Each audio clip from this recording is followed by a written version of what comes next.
Good day, teachers! Kumusta kayo? Tapos na ang nakarang school year, kaya't bago pa tayo magsimula ng school year 2023-2024, alamin na natin ang RPMS tool for Teacher 1 to 3 o ang ating mga proficient teachers.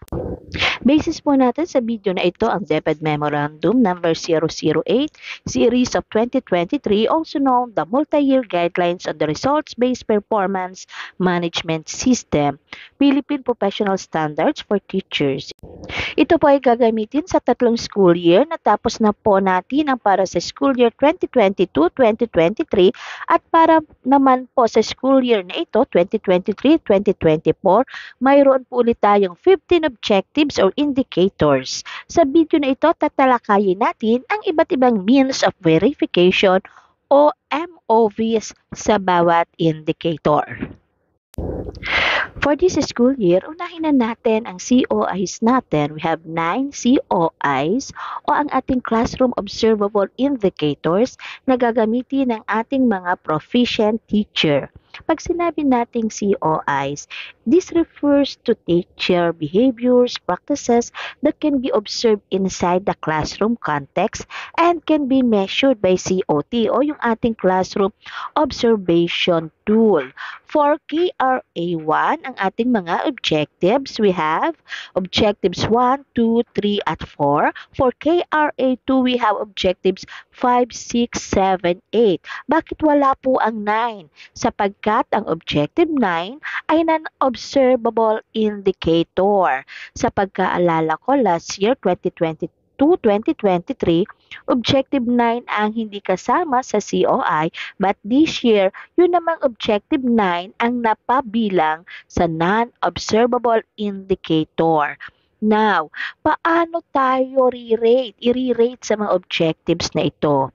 Para sa mga objectives na ito, i-rate tayo based sa quality at efficiency. Wala pa rin pong timeliness. Tandaan sa lahat ng classroom observable indicators, wala naman talagang timeliness. Hindi tayo sinusukat sa timeliness. Ilan po ang MOVs? Para sa objective 1 to 3, 4 po na MOVs ang kailangan natin mula sa inyong COT 1, 2, 3, at 4. Pero mapapansin natin pagdating sa objective course, 2 na MOVs na lang. Mula sa inyong COT 1 at 2 ang kailangan nating i-attach. Maging sa objective 5, 6, 7, 8, at 10, susukatin pa rin po tayo sa quality at efficiency. Ilan po ang MOVs na kailangan? 2 lang po. Ito po ang inyong COT1 at COT2. Again, ulitin po natin ilan uli ang classroom observable indicators natin for school year 2023-2024. We have 9 for objectives 1, 2, 3, 4, 5, 6, 7, 8, and objective 10. Now we will proceed to non-classroom observable indicators, ang ating NCOIs. Ilan po ang ating non-classroom observable? Ito po ay 6. Ang objective 9, 11, 12, 13, 14, kasama na po yung objective 15 na plus factor.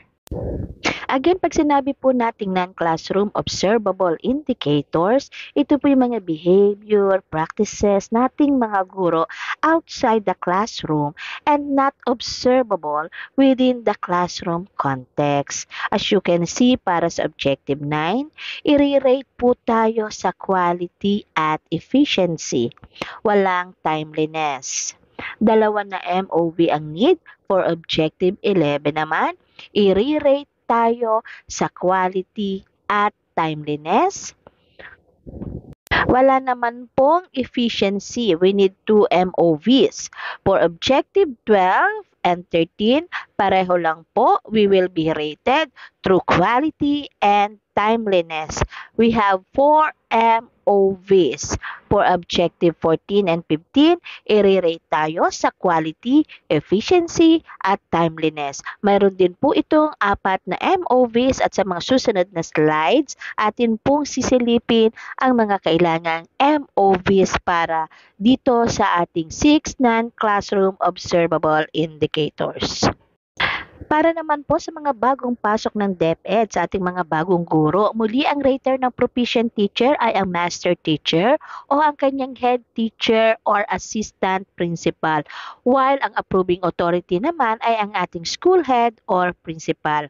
Kapag ang nag-observe ay isa lang, halimbawa si MT mo lang, ang need mo na MOV ay ang classroom observation tool. Pero kung dalawa o tatlo ang nag-observe sa iyong CO sa classroom observation mo, ang i-attach mo na MOB ay ang Inter-Observer Agreement Form. So baka may nagtatanong, baka may mga naulit ba na PPST indicators para sa proficient teachers? So binalikan natin ang Figure 3 sa DepEd Memorandum number 008 series of 2023 and you will see na yung PPST indicator para sa Objective 1, 2 at 3 ay naulit ngayong school year. Actually, yung PPST indicator na nasa Objective 1 at 2 ay hanggang school year 2024-2025 natin gagamitin.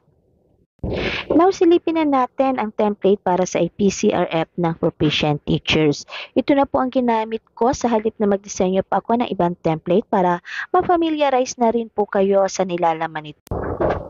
Para sa Objective 1, applied knowledge of content within and across curriculum teaching areas. Ang magiging guide po natin dito ay PPST 1.1.2.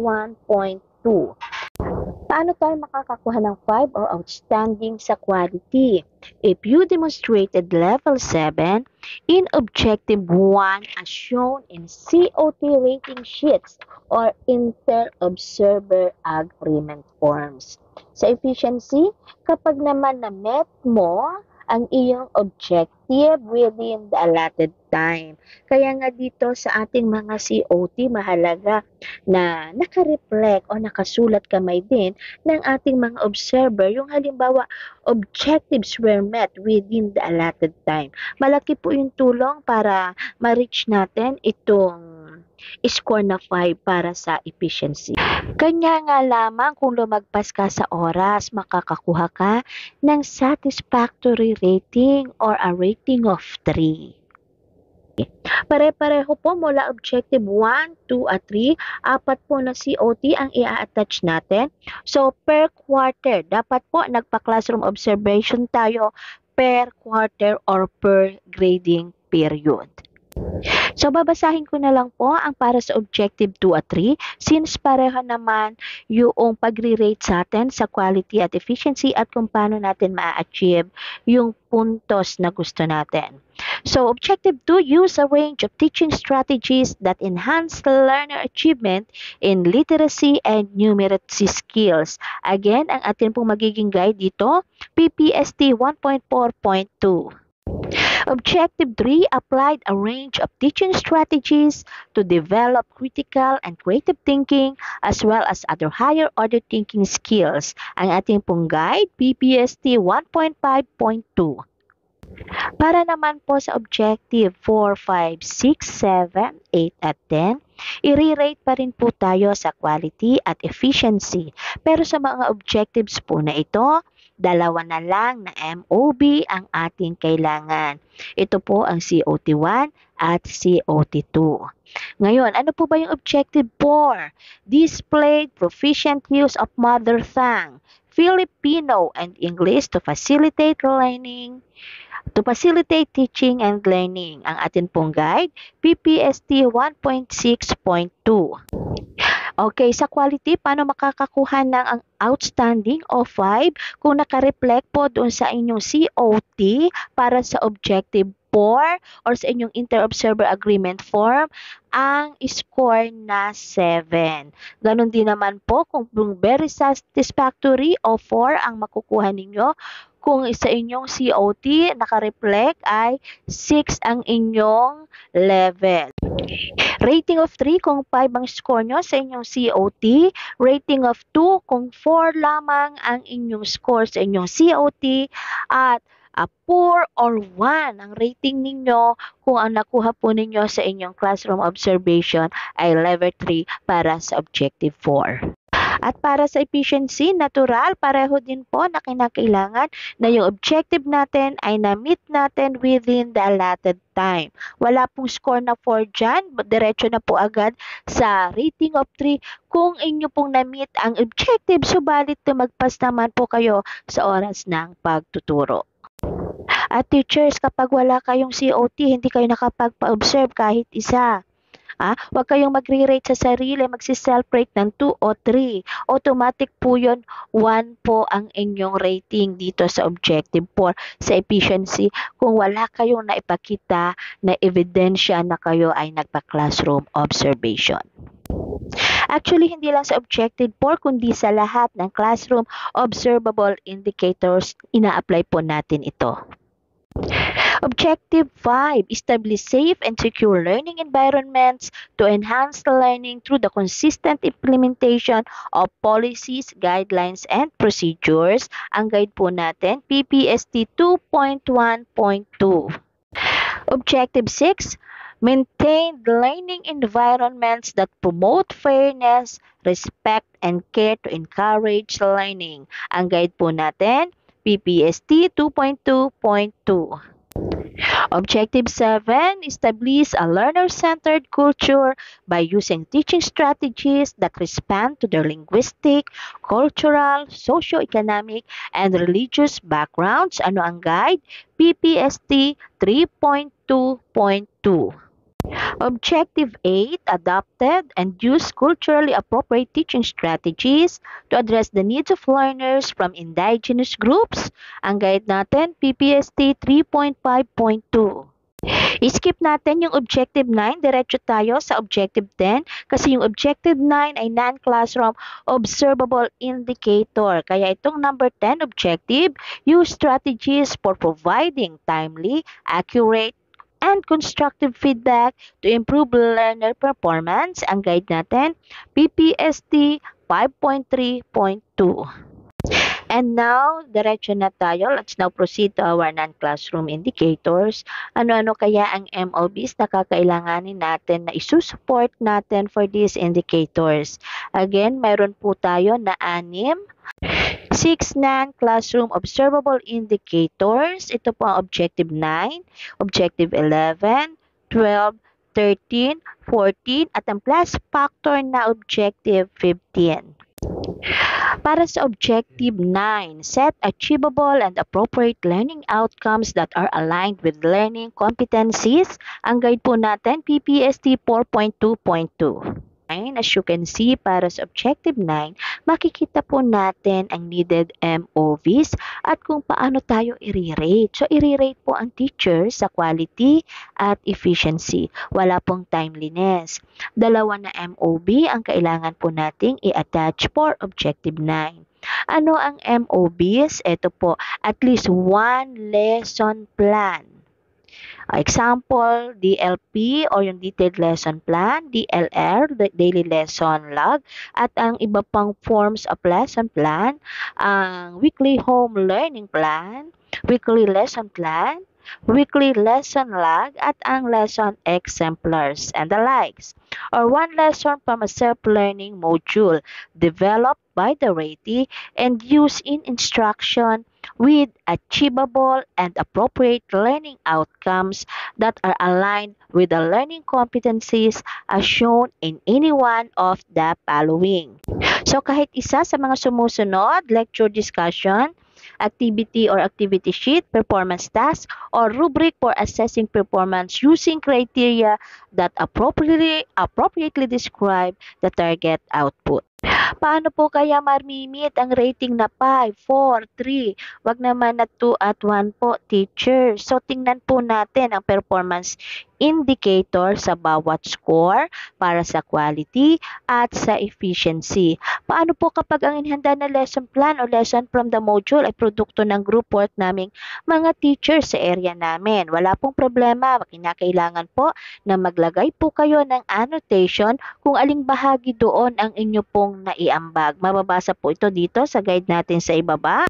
Kung gusto mo na ma-achieve yung rating na 5 para sa quality, sa objective 9, you must have set learning outcomes were achievable and appropriate and led to the attainment of the next related competency as shown and in the MOB submitted. At para naman sa efficiency, all of the learning outcomes set were aligned with the learning competencies as shown in the MOB submitted. So, kung talagang gamay na gamay natin ang paggawa ng lesson plan, madali itong ma-achieve kasi lahat naman ng inilalagay at ating pinaplano sa ating plano sa pagkatuto sa ating DLP, Daily Lesson Logs, lahat ito ay iniaakla natin sa ating competencies. Objective 11, utilize assessment data to inform the modification of teaching and learning practices and programs. Ang guide po ay PPST 5.5.2. For this objective, kahit sa objective 12 at 13, makikita natin na nakafocus lang sa quality at timeliness, walang efficiency. Obviously, kung wala kang MOB na maipapakita, you will get 1 point. Sinasabi dito, no acceptable evidence was shown para sa quality. Kung nakapag-analyze ka naman ng learners' mastered skills based on the frequency of errors and correct responses as evidenced by a list of identified most mastered skills, you will be getting a rating of 2 pero still unsatisfactory.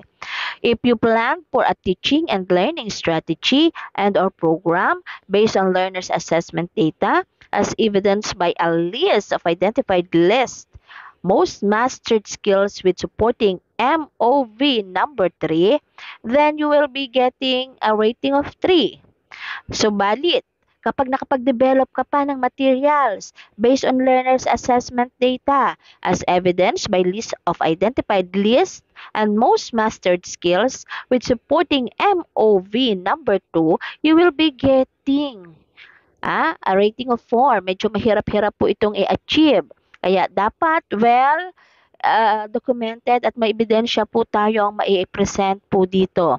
And of course, if you are targeting outstanding rating, a rating of 5, you must have implemented a teaching and learning strategy program using materials based on learners' assessment data as evidenced by a list of identified lists or most mastered skills with supporting MOV number 1. Ganyan po natin ma-achieve para sa quality. Timeliness. Paano makakakuha ng pinakamababang score na rating? 1. No acceptable evidence was shown. Wala kang naipakita sa iyong rater. 2. Rating of 2, you submitted MOB showed utilization of assessment data in only 1 quarter. So, 2 ka lang doon. Pero kung dalawa across 2 quarters, you will be getting a rating of 3 for the timeliness. No, a rating of 3, of course, 3. And a rating of 4 if you were able to present evidence across 3 quarters. At kung tinatarget mo ay 5, rating of 5, kinakailangan po makapag-present ka ng evidence across 4 quarters para sa timeliness. Medyo mahirap itong i-achieve talaga, teachers, pero lahat naman tayo naghahangad na mapataas natin ang rating natin. At lahat ng bagay may pamamaraan na tututuhan natin. Kung walang idea bago sa sistema, bagong pasok sa DepEd, or kahit ilang taon na pero hindi pa rin natin alam kung paano ito gawin, kulang tayo sa mentoring, now, tulungan ng sarili, i-download ang PPST Resource Package Module. Ang dami pong matututuhan dyan at ito magiging gabay mo para sa pag-accomplish at paghahanda ng iyong sariling IPCRF. Now, objective 12, build relationship with parents, guardians, and wider school community to facilitate involvement in the education process. Almost the same before sa last year natin. Ito yung ating communications with stakeholders. Para dito lang sa school year na to, ang guide natin, PPST 6.2.2. Narito rin ang mga needed MOBs natin. So, isa lang, any one of the following. May proof of participation ka ba in any activity? Highlighting yung objective 12 natin. Alin tong mga to? Receipt form or monitoring form during the distribution of learning material. Pwede rin ang commitment form to stakeholders, develop advocacy materials, certificate of participation that shows parents, stakeholders, engagement signed, of course, by the school head, etc. Pwede rin dito yung home visitation forms. Pwede rin yung any equivalent else form document that highlights the objective. Of course, ang iba pang dokumento na maaari ninyong i-provide sa inyong annotations o tukuyin sa annotations. Number 2, kasali din diyan ang parent-teacher log or proof or other stakeholders meeting. Yung every quarter, nagpapamiting tayo sa ating mga magulang. One-on-one parent-teacher learner conference log, kasama rin yan. Kapag may mga pinapatawag tayo na magulang sa mga misbehavior ng ating mga mag-aaral or para sa academic achievement nila o academic progress ng bata na kinakailangan nating tutukan, po pwede po yun. Attendance sheet with minutes of online or face-to-face meeting, pwede rin yun. Proof of involvement in the learner's parents orientation, kasali rin yun. And number 3, any form of communication to parent stakeholders. Example, notice of meeting, screenshot of chat or text message, or any communication with the parent or guardian. I-rate ang teacher sa quality at timeliness. Nandito yung mga indicators natin, 5, 4, 3, 2, 1. At sa timeliness, ito minsan dito tayo sumasablay. So lahat ng pipresent nating MOBs sa timeliness, kung gusto natin ay rating of 5, dapat ay nagawa natin o makapag-present tayo across 4 quarters. Kung 4 lamang, 4 ang score. Kung 3 quarters lang ang na-present, 3 ang score. Kapag 2 quarters lang ang na-present, 2 ang score sa rating. Kung isang quarter lang na MOB ang inyong na-present, at 1 kung wala kayong naipakita na ebidensya. Objective 13, participated in professional networks to share knowledge and to enhance practice. Ang guide po natin, PPST 7.3.2. Narito ang ating mga means of verification. Number 1, certificate of completion in accounts in a course or training. Number 2, certificate of participation in a webinar, retooling, upskilling, and other training seminar workshop with proof of implementation. Number 3, certificate of recognition, speakership in a webinar and other training seminar workshop. Number 4, any proof of participation to a benchmarking activity. Number 5, any proof of participation in school LAC sessions, be it online or face-to-face. Of course, it should be certified by the LAC coordinator. And number 6, kung may iba pa, i-provide din po ito sa inyong annotations. So, i-rate tayo through quality and timeliness. Sa quality, nandito po ang ating mga performance indicator. Again, you can get a rating of 5, 4, 3, 2, 1. Depende kung ma-meet po ninyo ang bawat performance indicators para sa quality. At para sa timeliness, para po sa ating mga ipinasang MOVs, dapat po ay makapagpasa tayo across 4 quarters. Every quarter, meron po tayong pinapasa should we want to score a 5. Kung 3 quarters lamang po ang na-provide natin, of course, we will be getting a score of 4. Pero kung 2 quarters lang ang na-provide natin sa mga MOVs na hinahanap, you will be getting a score of 3. Kung isa lang, you will be getting a rating of 2. At kung totally wala, syempre, 1 lang po ang score na inyong mai-rate sa inyong mga sarili. Balikan po natin doon sa quality. So, dito po sa rating na 5 at 4, may nire-require po dito na output. So, dito po sa bandang baba nitong template na ito, meron po dito. So, may note po dito, output may include but not limited to lesson plan, instructional materials, action plan, or any teaching and learning related materials. And of course, proof of implementation can be in the form of implemented action plan, lesson plan executed in class, and application project, etc. Okay, now objective 14, develop a personal improvement plan based on a reflection of one's practice and ongoing professional learning. Ang guide po natin, PPST 7.4.2, almost the same ito, just that this school year, andyan nababasa natin na based on reflection of one's practice, ongoing professional learning. Yun ang difference sa last year natin. Here are the MOVs. Number one, certification from the ICT coordinator, school head, vocal person in charge of ISAT. Number two, IPCRF development plan. Okay, number three, media review form. Ginagawa ito, parang ang dali nitong ma-achieve eh. Itong 14 na ito, kung mapoprovide natin, mas madali natin itong ma-meet. And number four, updated IPCRF development from phase 2. Madali po itong ma-achieve. Huwag po kayong mataranta dito sa objective 14. Ito ang pinakamadaling ma-achieve. Of course, you will be rated based on quality, efficiency, and timeliness. So makikita po natin dito dapat updated. Yung nasa last part ng APCRF natin, doon po natin makikita yung updated development plan from phase 2. Kasi makikita po natin for the quality, for you to achieve 5, a rate of 5 updated professional development goals during phase 2 of the RPMS cycle as evidenced by MOV4. At sa efficiency naman, dapat submitted for acceptable MOVs. Ito po yung nasa left natin. Sa timeliness, dapat po yung lahat ng MOVs na 4 na yan, dapat po ma-provide natin if we want to have a rating of 5. And objective 15, perform various related works, activities that contribute to the teaching learning process.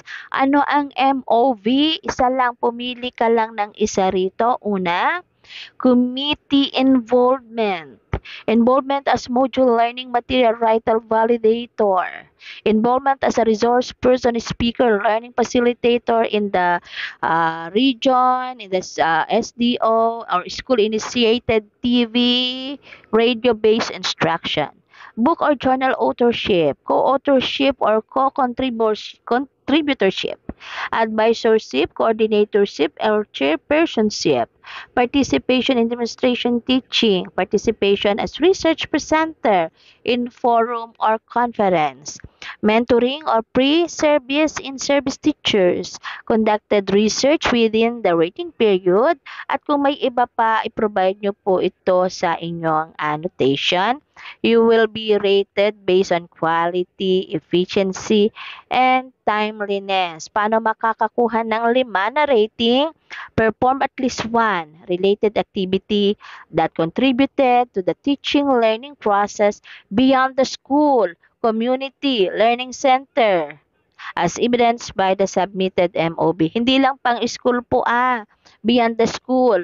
Kaya medyo mahirap-hirap pala itong i-achieve Okay, for the efficiency, you must have submitted MOB that details the achieved positive contribution to the teaching learning process as evidenced by annotation provided. Yan po, para gusto nyo mag-5. Yan ang kailangan ninyong ma-provide sa efficiency. At para sa timeliness, hindi isang quarter, kundi across 4 quarters po yung ebidensya na inyong ipoprovide para makakuha ka ng rating na 5 sa timeliness.